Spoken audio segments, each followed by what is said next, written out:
Olá, boa noite, bem-vindos ao JA desta segunda, dia 27 de maio. Confira comigo os destaques de hoje. 4 pessoas são presas na capital por tráfico interestadual de drogas. Policial militar é julgado por matar mecânico em um bar após pisada no pé. Repórter da TV Alterosa denuncia ação de flanelinhas na Pampulha. Uma pessoa de R$10. R$10 para parar na rua. Não, mas na rua não precisa pagar nada, não. E mais, caminhão da Caixa chega à capital para negociar dívidas. Agora, no Jornal da Alterosa.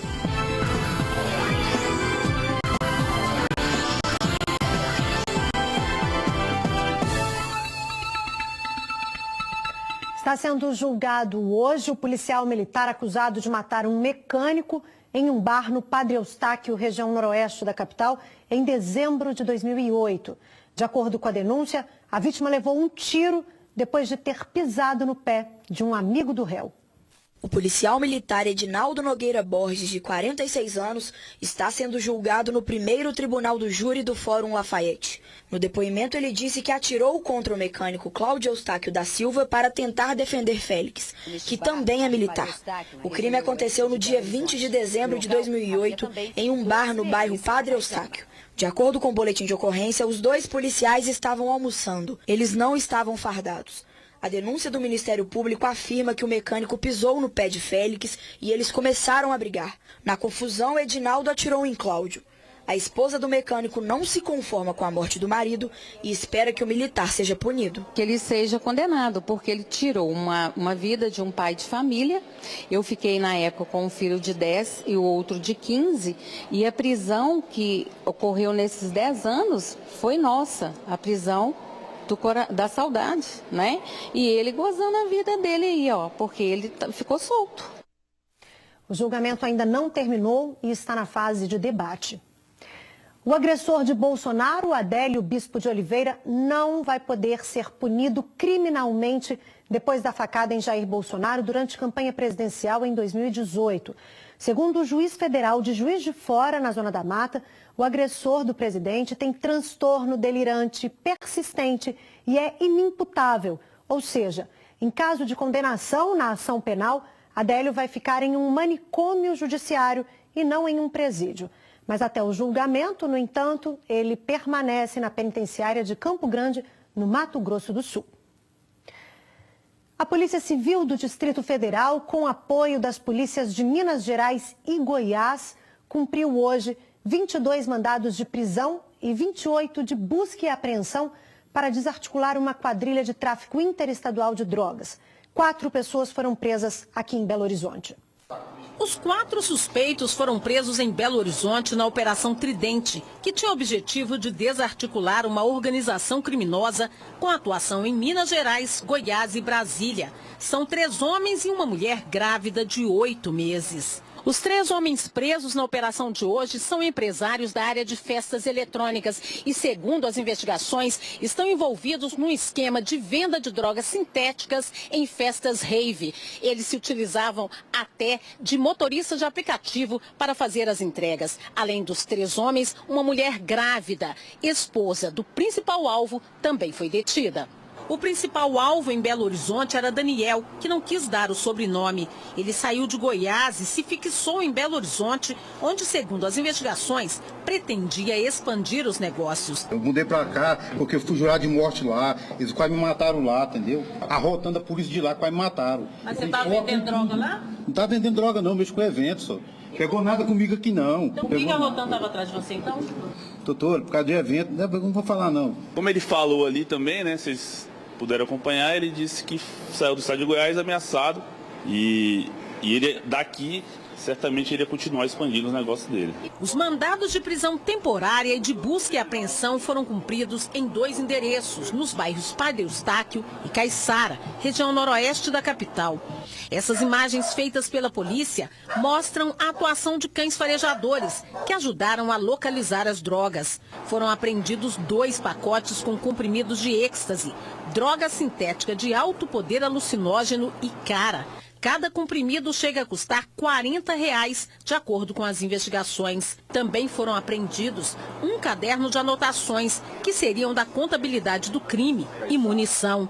As investigações apontam que os suspeitos forneciam drogas para Goiás e Brasília e estavam tentando se estabelecer em Belo Horizonte. Esse esquema funcionava no estado de Goiás e era enviada droga para Brasília. Só que a origem dela, como ele atua há bastante tempo nesse ramo, ele pode ser dos mais variados locais, né? Desde fora do Brasil até produzido aqui mesmo.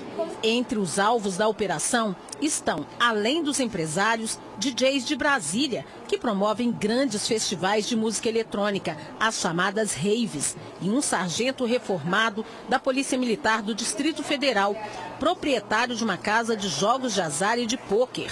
Ao todo, a Justiça expediu 22 mandados de prisão e 28 de busca e apreensão para os 3 estados alvos da operação. Esses presos, fora a grávida, né, que vai ficar aqui em BH, os outros 3 irão para Brasília conosco. Um adolescente de 16 anos, que já tinha sido apreendido por envolvimento com tráfico, foi levado mais uma vez para o Centro Integrado de Atendimento ao Adolescente autor de ato infracional aqui de BH. Ele esfaqueou a própria mãe depois de tentar furtar o celular dela para comprar drogas. Ele agrediu a própria mãe com uma facada que chegou a perfurar o pulmão dela. Segundo a polícia, a confusão começou porque o autor furtou o celular da vítima para comprar maconha. A faca usada no crime e um cigarro de maconha foram apreendidos. Começaram uma discussão por causa de um roubo de um celular, momento que ele alega que a mãe dele agrediu com um tapa. Aí, no momento da raiva, ele pegou a faca e deferiu um golpe na costela dela. Mas isso foi por qual motivo? Ela alega que ele já tem o costume de roubar, subtrair as coisas de dentro de casa para trocar por droga. Rosana Santos da Silva, de 47 anos, foi levada para uma unidade de pronto atendimento aqui do bairro 1º de Maio. Ela foi socorrida por familiares que afirmam que o autor sempre deu trabalho. Ele saiu daqui, ele foi morar no Barão Reis, envolveu com droga, lá ele mexeu com o patrão, né, com cara de dono de boca. E como ele foi ameaçado lá, ele veio morar aqui com nós. Ele voltou a morar aqui com nós. A gente acolheu ele aqui.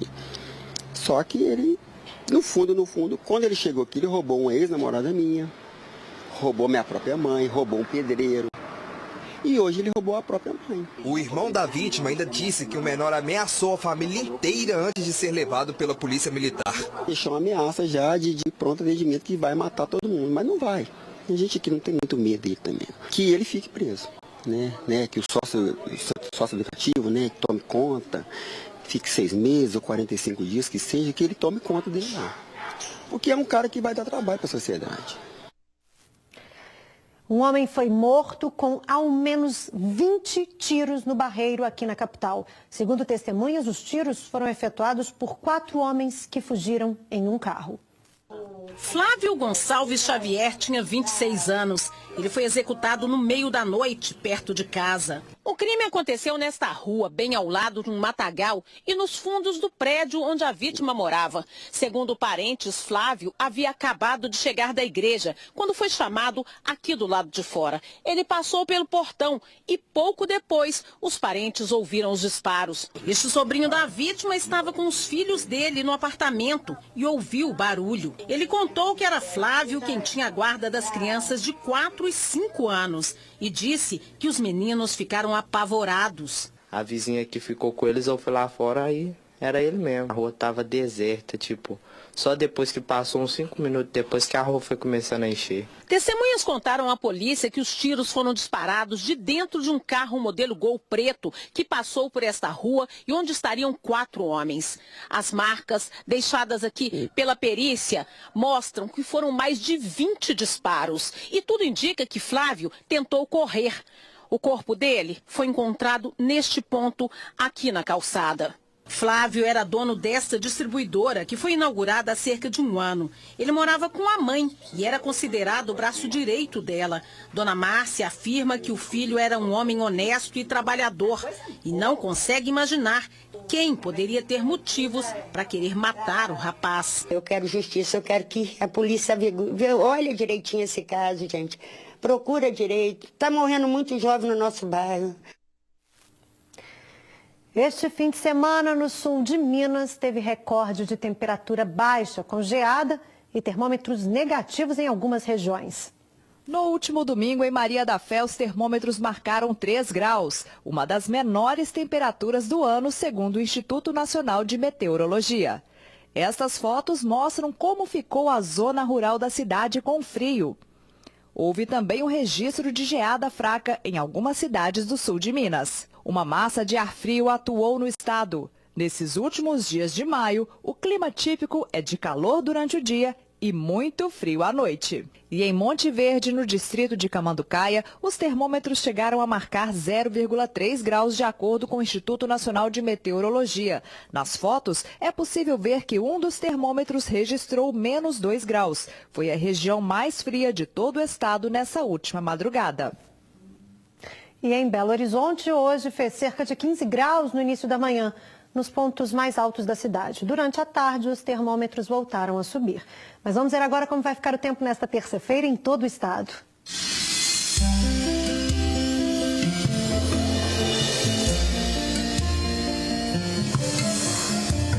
Céu claro com possibilidade de geada em pontos isolados das regiões sul e sudeste. No Jequitinhonha, Mucuri, Zona da Mata, Campo das Vertentes e Rio Doce, o céu fica parcialmente nublado com nevoeiros ao amanhecer. Em BH, mínima de 14 e máxima de 29 graus. Em Carmo da Mata, os termômetros vão dos 10 aos 30. Oscilam dos 11 aos 30 em Mariana. Ficam entre 15 e 33 em Belo Oriente. E em Juiz de Fora, mínima de 12 e máxima de 32 graus.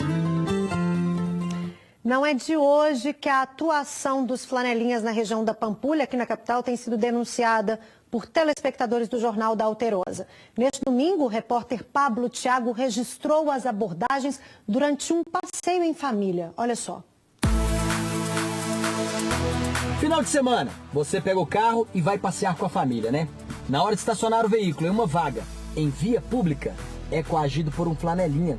Essa situação ocorre aqui, na região da Pampulha. Nós recebemos a denúncia e vamos apurar agora. Oi? Guanabara? Vou no Parque Guanabara. Não, é por quê? Pô, milhão. Não, mas já vou procurar a vaga. Do lado que tem, ó. Não, lavar não quero, só quero estacionar. Mas paga aqui.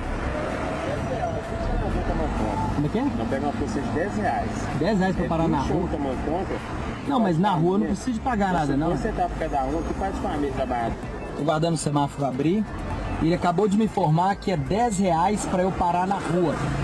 Questionei a ele, porque parar na rua se paga para parar na rua. Tá me dizendo que são pais de família que fazem a segurança.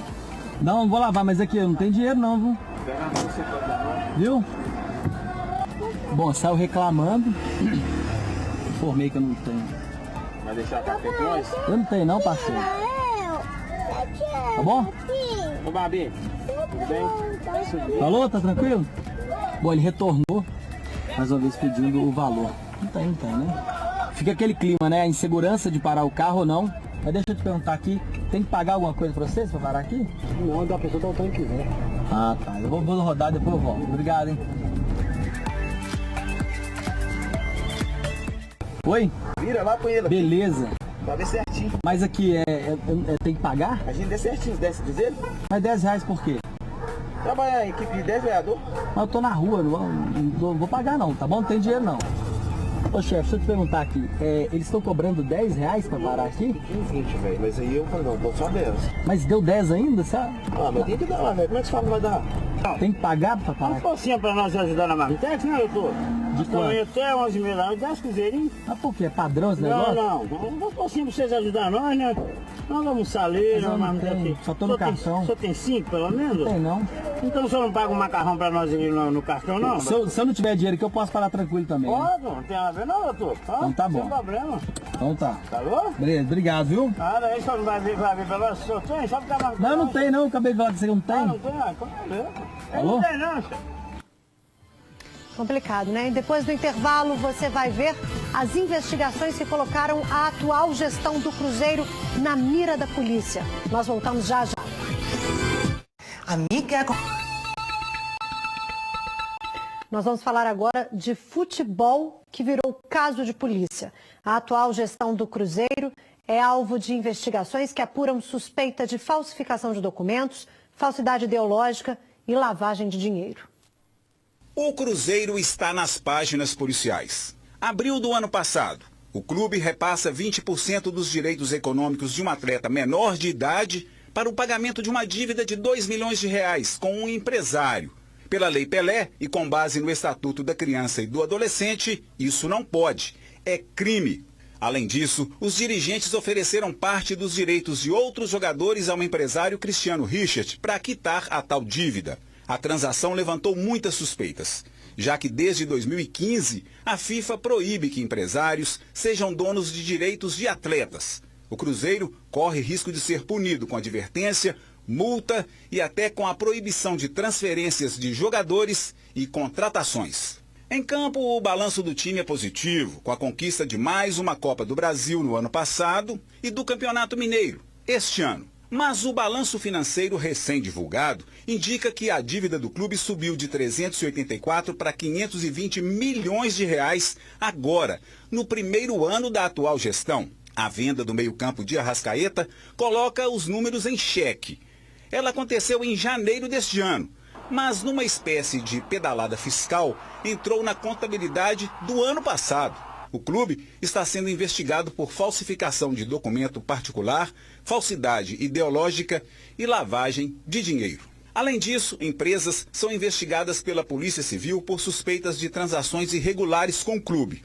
Uma delas, a AVS, que tem como atividade o agenciamento de profissionais para atividades esportivas, mas que trabalha também como madeireira e recebeu quase R$370 mil do clube. E as denúncias chegam às torcidas. Em 2018, a Máfia Azul teria recebido R$88 mil em repasses para a manutenção da TV Máfia Azul. O clube ainda pagaria o aluguel de um galpão onde funciona a sede da organizada. A China Azul recebe por mês R$6 mil do Cruzeiro. Para fechar, as denúncias passam pelo aliciamento e remuneração de conselheiros e batem de frente com o vice-presidente de futebol celeste. Somando salários e premiações, Itair Machado recebeu mais de R$3 milhões no ano passado. E mais, em um ano, segundo denúncias, ele já teve o salário reajustado 3 vezes, aumentos autorizados por ele mesmo. A reportagem com a entrevista coletiva que foi concedida pelos dirigentes do Cruzeiro no fim da tarde de hoje, você confere amanhã no Alterosa Esporte, ao 15 para o meio-dia, 11h45. Veja daqui a pouco, logo depois do intervalo, o caminhão da Adimplência chega a Belo Horizonte para renegociar dívidas com a Caixa Econômica Federal. Nós voltamos já. Quem precisa renegociar dívidas com a Caixa Econômica Federal. Chegou hoje a BH o caminhão da Adimplência, onde é possível negociar o pagamento de todo tipo de débito com o banco, desde cartão de crédito a financiamento da casa própria. Quem precisa renegociar as dívidas, o caminhão da Adimplência chegou aqui em BH hoje e vai ficar na Praça da Estação até o dia 31 de maio. E quem são as pessoas que devem procurar esse serviço? As pessoas que devem procurar são aquelas pessoas que têm uma dívida com a Caixa, seja ela de habitação, seja ela de contrato de empresas que estão em atraso, pessoas físicas e jurídicas. Uma coisa muito importante é que mesmo aquele cliente que está em vias de perder o imóvel, que já recebeu uma notificação por cartório, mesmo assim ele pode vir aqui, porque ele tem uma possibilidade de limpar o seu nome, incorporando as parcelas em atrasos ao saldo devedor. Nesta oportunidade, os clientes que virão aqui no caminhão da Adimplência, como nós chamamos, ele terá a oportunidade de incorporar parcelas em atraso, ter descontos especiais, ter pausa no pagamento de prestações, muitas medidas que a Caixa oferece para que ele possa limpar o nome. E existe uma outra maneira de renegociar as dívidas ou é só aqui no caminhão? Ele pode vir aqui no caminhão, mesmo aquelas pessoas que estão na região metropolitana, que queiram ser atendidas. Neste momento, a Caixa, para dar um atendimento personalizado, emitiu 44 mil contatos via SMS personalizado para atender cada cliente com a condição específica a ele de cada contrato. Pode ir no site da Caixa, em 0800, nas nossas agências, em todos esses canais, terá a oportunidade de limpar o seu nome. O atendimento no caminhão da Caixa é de 10 da manhã às 4 horas da tarde. O Jornal da Alterosa termina aqui. Você fica agora com o SBT Brasil. Amanhã a gente volta a se encontrar a partir das 7h15 da noite. Uma ótima semana para vocês e até lá. Tchau!